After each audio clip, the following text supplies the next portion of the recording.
Presentamos A Fondo con José Ignacio Beteta. Análisis económico, análisis político en A Fondo.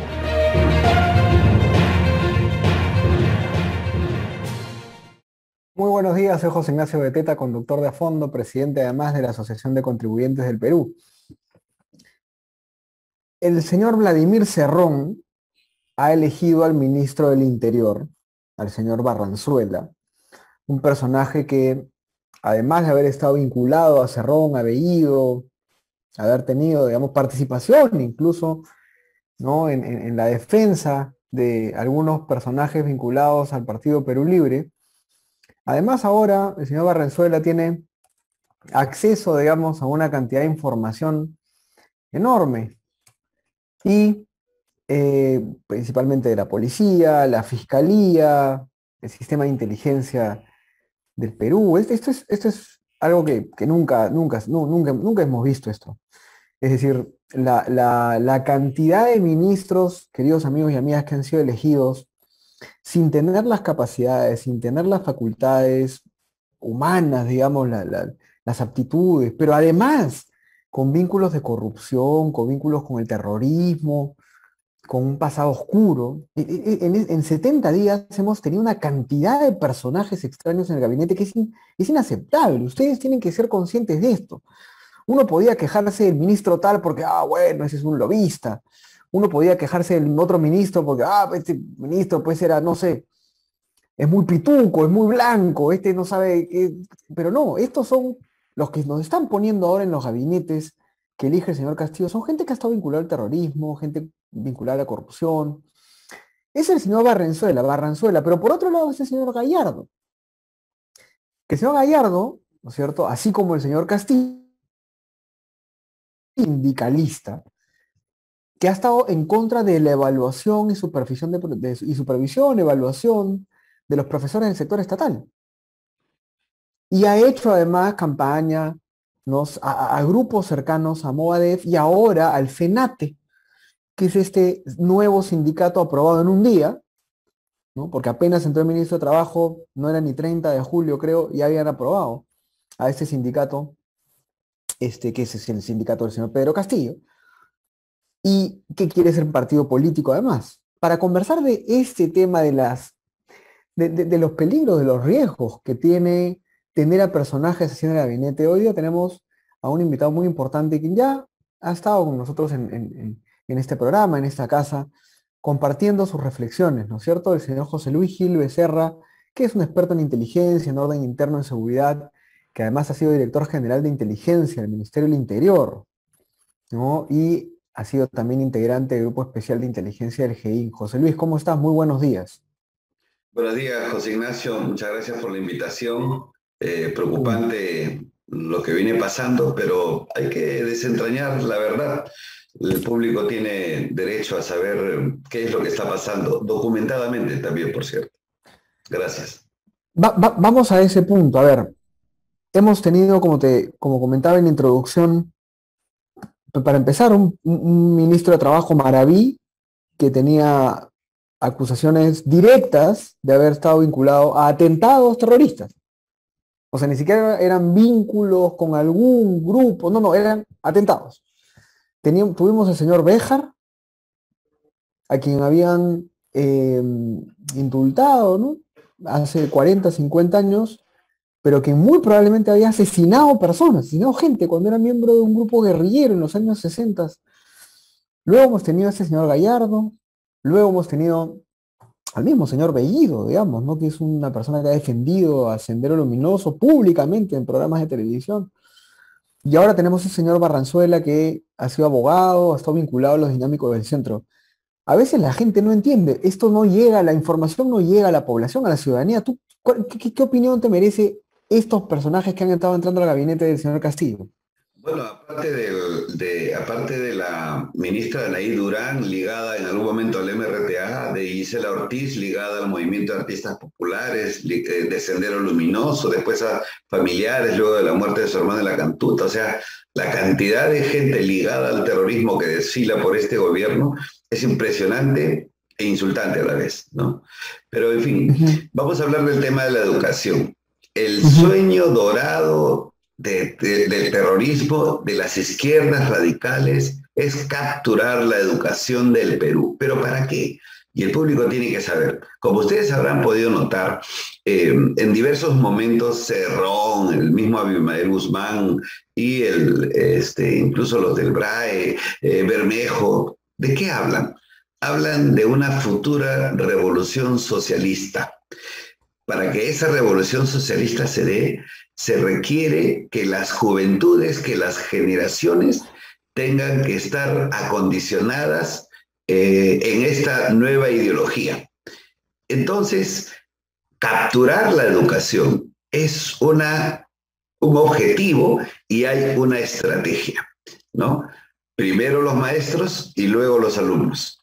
Por eso es que vemos a Pedro Castillo, a quien yo he dicho que es un operador funcional de Sendero Luminoso por los actos que está haciendo, ¿no? Vemos primero poner a Iber Maraví, con quien ha aguantado palos y piedras, pero lo primero que hizo es, como tú has mencionado, darle partida de nacimiento a esta organización paralela que estaba clandestina hasta el 28 de julio, ¿no? Que era de Sendero Luminoso y ahora ya tiene partida de nacimiento y se va a convertir en partido político más adelante.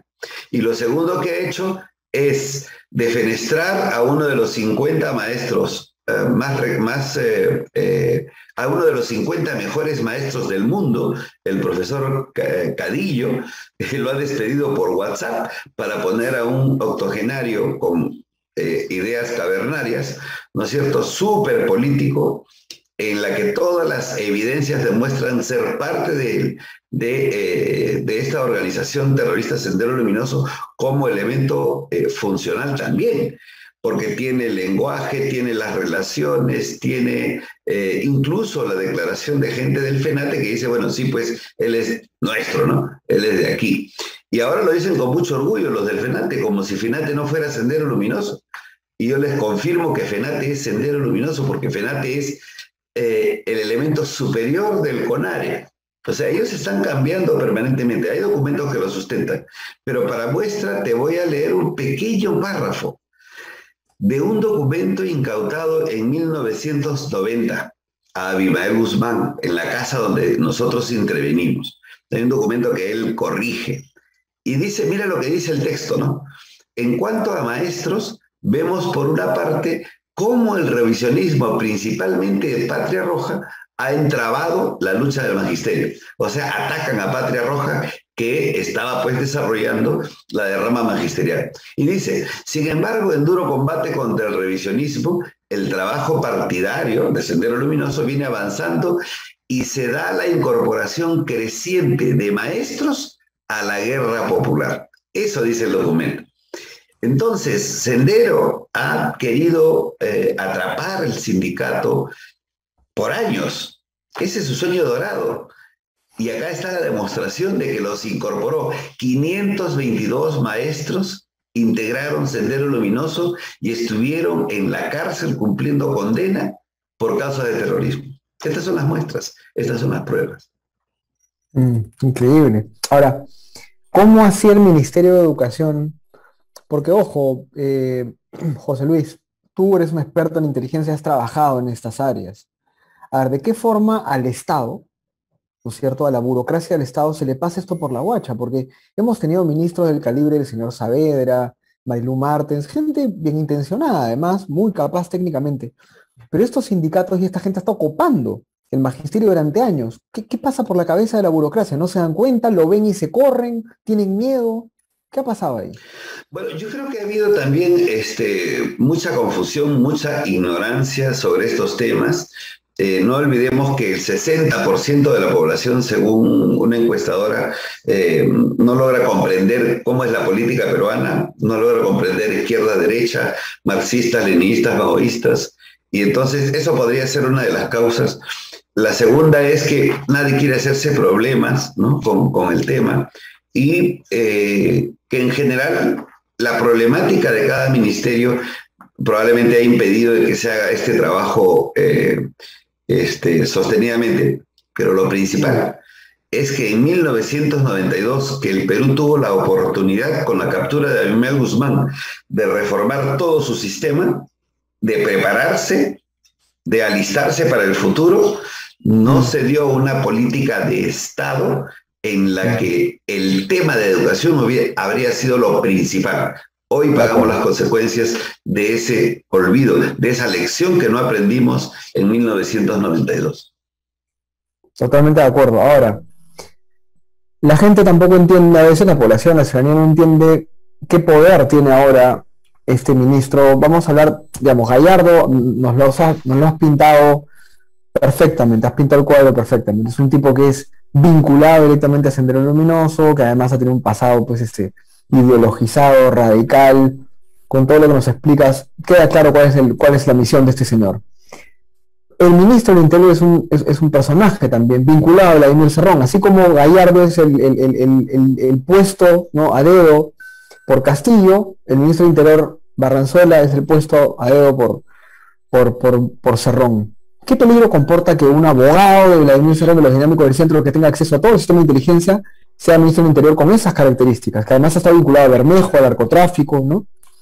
Pero tampoco hay que olvidar que el ministro Barranzuela, con todas las críticas que se le ha hecho, justa o no justa, ha sido un oficial de la Policía Nacional, ¿no? Y el juramento que él hizo el día de la juramentación, valga la redundancia, ¿no? Dio un mensaje claro para los que somos de la policía, ¿no? Dijo con honor y lealtad, que es digamos, la consigna de la Policía de Investigaciones. Yo espero, ¿no?, que los días que le quede, ¿no?, si es que va a permanecer más tiempo en el cargo, pues realice las acciones claras, ¿no es cierto?, para fortalecer la policía y no para banalizarla, que demuestre que no es el operador político miserable que estamos pintando, ¿no es cierto?, durante su gestión, ¿no? Ojalá. Entonces, eso es lo que tengo que decir sobre el señor Barranzuela. Ojalá. Efectivamente, hay varios dinámicos del centro, varios partidarios de Perú Libre, que tienen orden de captura y que hace ya varios días deberían haber estado probablemente ya detenidos. Ahí está el problema, ¿no?, cuando se mezclan las cosas de esta manera. Pero bueno, ahora, mirando hacia adelante, ¿qué debería pasar en la policía, justamente en el sistema de inteligencia, ahora que tenemos todas estas alertas rojas? O sea, tantas personas de alguna forma vinculadas a Sendero, cercanas a Sendero. Si estuvieras tú otra vez, digamos, en la posición en la que has estado como director de inteligencia del Ministerio del Interior, ¿qué es lo que debería ocurrir? ¿Qué debería pasar? Yo creo que la inteligencia, en principio, no es para un gobierno. La inteligencia es para el Estado y los más altos intereses de la nación peruana. Por lo tanto, corresponde a todo, y lo he dicho en algún momento, a todo el sistema de inteligencia proteger la información sensible, y no prestarse a pedidos o solicitudes que no estén directamente vinculados al interés nacional, ¿no? Eso es complejo, pero es lo que yo haría. Ahora, en el caso de narcotráfico, por ejemplo, Bermejo y los vínculos que tienen, en algún momento se planteó, digamos, eliminar las fiscalías especializadas, ¿no es cierto?, contra el narcotráfico y lavado de activos del BRAEM. El BRAEM ha sido un espacio en el cual siempre también ha estado muy abandonado. Se dejó que el ejército hiciera lo que pudiera ahí, que la policía hiciera lo que pudiera, y sigue siendo un nido de financiamiento de movimientos colectivos y grupos. ¿Qué hacer con el BRAEM? La estrategia en el BRAEM tiene que ser, de todas maneras, el reemplazo de los cultivos. Hay mucho en la selva peruana de cómo el reemplazo de los cultivos ha contribuido al desarrollo de las zonas. Esta idea atrasada de Sendero Luminoso en el BRAE, que nos quiere introducir en la mente de que la hoja es sagrada, que la hoja de coca puede ser industrializada, es un error a todas luces monumental, ¿no? La hoja sí, pues tiene una cantidad de personas que consumen, una cantidad de personas que la utilizan para temas folclóricos, culturales, pero es el 1%, no es el 90 y tantos por ciento que termina en manos del narcotráfico, ¿no? Entonces, aquí hay que hacer un trabajo social, un trabajo político, un trabajo económico, de desarrollo, para que la gente entienda que esto es dañino, que la hoja de coca, por más sagrada que sea, atrae los intereses del narcotráfico, corrompe, lumpeniza, ¿no? Y bueno, la población tiene que entender eso, y que no es ese el camino de la sociedad peruana. El camino de la sociedad peruana tiene que ser al desarrollar, el desarrollo humano, el desarrollo social, ¿no? Ujú. Muy bien, ahora, ya para ir terminando la entrevista, cuando uno ve que en el Ministerio de Educación, un señor como Gallardo es elegido ministro, digamos, con todos los problemas que hay en el sector educativo de falta de equipamiento, infraestructura, todavía no se regresa a la presencialidad y, digamos, hay tantos problemas que resolver. ¿Qué crees, José Luis, que va a pasar en el Ministerio de Educación? Tú lo has mencionado de una forma más general, ellos quieren tomar la educación para ideologizar a los niños, a los jóvenes, porque ahí está la revolución, ¿no? Ahí está la revolución ideológica. Si se queda en este ministerio, Gallardo, cómo va a operar? A ver, tú que has estado en el sector de inteligencia, ¿cuáles van a ser sus movimientos tácticos? Vamos a ponerlo así. Bueno, mira, primero hay que hacer un pequeño análisis del carácter de este gobierno. Y el carácter de este gobierno lo demuestran cuatro cosas. Primero, tiene un desprecio profundo por la democracia actual, por este sistema democrático, porque lo quieren cambiar por otro. Tienen un desprecio profundo por el desarrollo. Plantear la industrialización de la coca, ¿no es cierto?, es realmente ir contra el desarrollo. Tienen un desprecio por la excelencia, o sea, no queremos ministros excelentes, parece decir este gobierno, sino queremos ministros de la peor calidad. Entonces, la excelencia no es una característica de este gobierno. Y además tienen un desprecio por la ética, ¿verdad? Entonces, cuanto más prontuario tengas, mejor.